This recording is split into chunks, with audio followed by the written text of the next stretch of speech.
Bună ziua tuturor și bine v-am găsit pe cei din Zodia Taur sau cu ascendentul în Zodia Taur. Haideți să vedem energia săptămânii 23-29 iunie pentru voi, cei din Zodia Taur.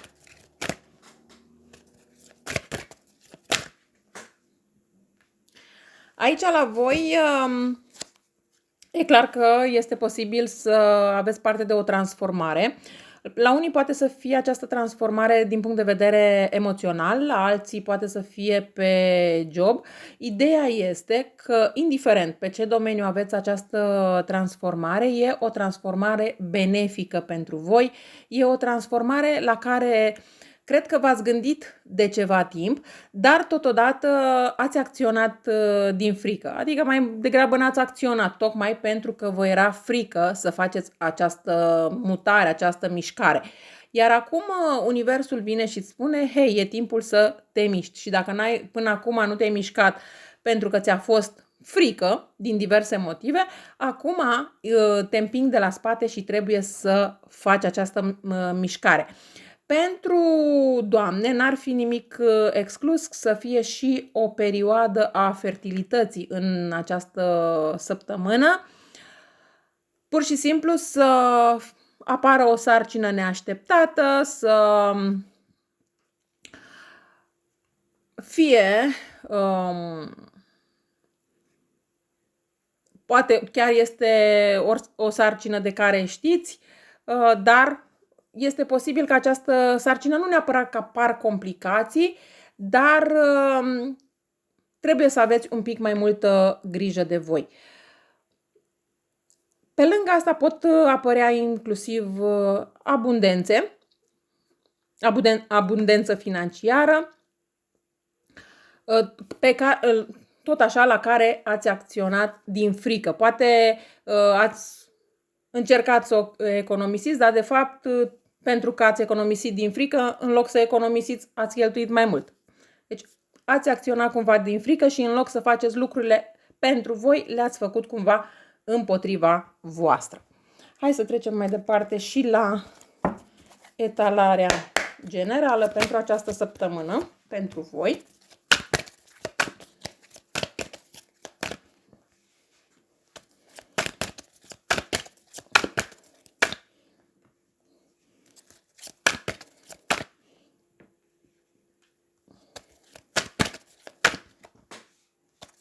Aici o parte dintre voi vă aflați între două situații, două persoane sau poate mai multe, depinde de la situație la situație.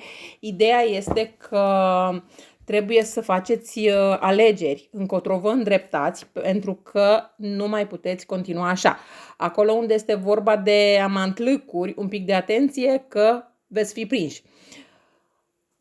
Și după vă veți simți destul de dezamăgiți, tot voi, cei care călcați strâmb, pentru că nu înțelegeți cum ați putut fi prinși.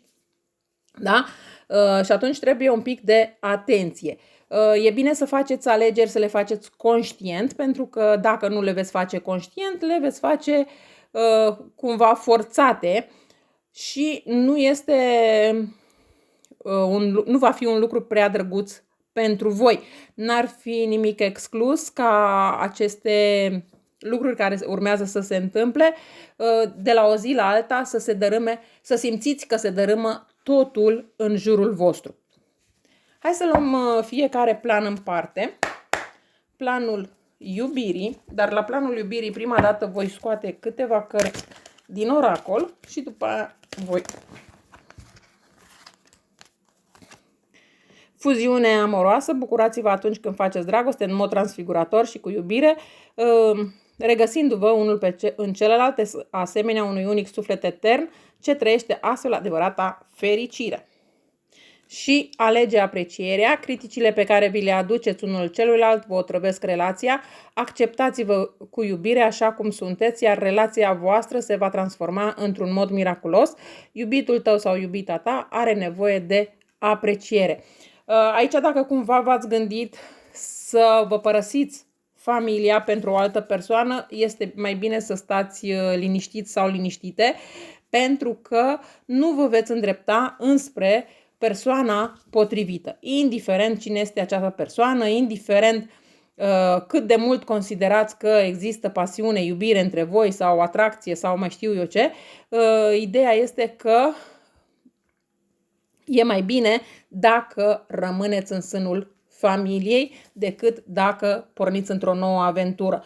Pentru că în funcție de ce veți alege în această săptămână, în funcție de asta vă veți trăi viața pe mai departe. Și acum fiecare ce alege. Alegeți liniștea sau alegeți haosul. Doar că este bine dacă voi sunteți în această situație de a alege, este bine să faceți voi alegerea. De ce? Pentru că atâta timp cât veți face voi alegerea, puteți să rămâneți în familia pe care o dețineți deja. Dacă cealaltă persoană face alegerea, s-ar putea să rămâneți pe din afară. Și atunci n-ar fi tocmai o situație prea drăguță pentru voi. Hai să vedem totuși planul iubirii, ce urmează în planul iubirii pentru voi.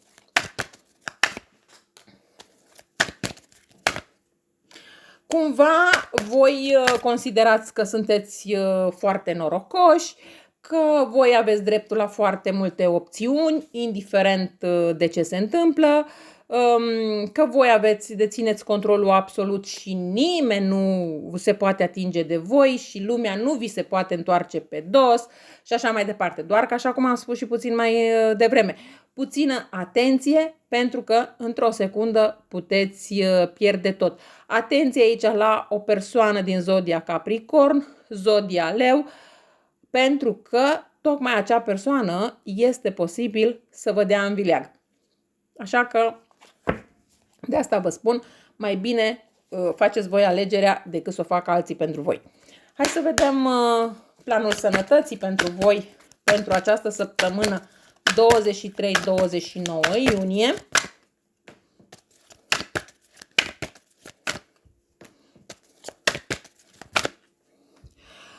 Aici la voi, da, într-adevăr, este posibil să se întâmple mici lucruri. Când mă refer la mici lucruri, mă refer la faptul că, nu știu, cureți o ceapă și te tai puțin la deget sau ceva de această natură. Nu ceva foarte grav sau foarte rău, dar ideea este că acea mică zgârietură, tăietură, o duceți la un extrem de zici că acum muriți.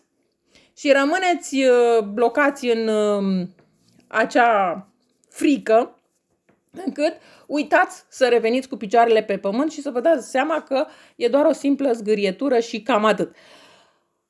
În rest, din punct de vedere al sănătății, nu pot să zic că sunt probleme mari, decât fiți atenți aici la aceste zgârieturi care apar și pe care le exagerați și mai fiți atenți la odihnă, pentru că se poate întâmpla să vă fi supra-solicitat la locul de muncă și să vă simțiți destul de obosiți sau obosite. Iar acum, în această săptămână, este bine să căutați cumva să vă odihniți pentru a nu apărea alte probleme de sănătate. Într-adevăr, veți simți că vă dor picioarele și poate stați un pic mai mult jos, dar nu pentru că aveți o anumită problemă de sănătate la picioare, ci din cauza efortului care a fost depus până acum.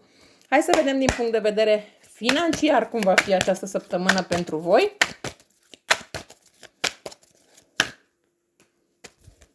E o săptămână destul de bună din punct de vedere financiar. Și n-ar fi nimic exclus aici să faceți și ore suplimentare, să depuneți mai mult efort la locul de muncă, dar ideea este că vă sunt recunoscute toate aceste eforturi pe care voi le faceți și nu doar că vă sunt recunoscute, dar și primiți recompensele destul de repede. Aceste recompense, bineînțeles că pot fi în bani, dar poate că și vă ridicați la un alt nivel. Poate că măcar un șef de echipă sau cine știe, în funcție de fiecare în ce domeniu lucrează. Dar aici cred că mai mult vorbim despre oamenii care lucrează în construcții, în tâmplărie, da, îs mai meșteșugari, ca să zic așa, decât ceilalți. Dar asta nu înseamnă că ceilalți nu vor munci sau nu le vor fi recunoscute eforturile, dar de această dată, în această săptămână, se pune mai mult accent pe acești meșteșugari. Cam astea au fost informațiile pentru voi. Vă mulțumesc că m-ați ascultat și vă doresc o săptămână cât mai minunată. La revedere!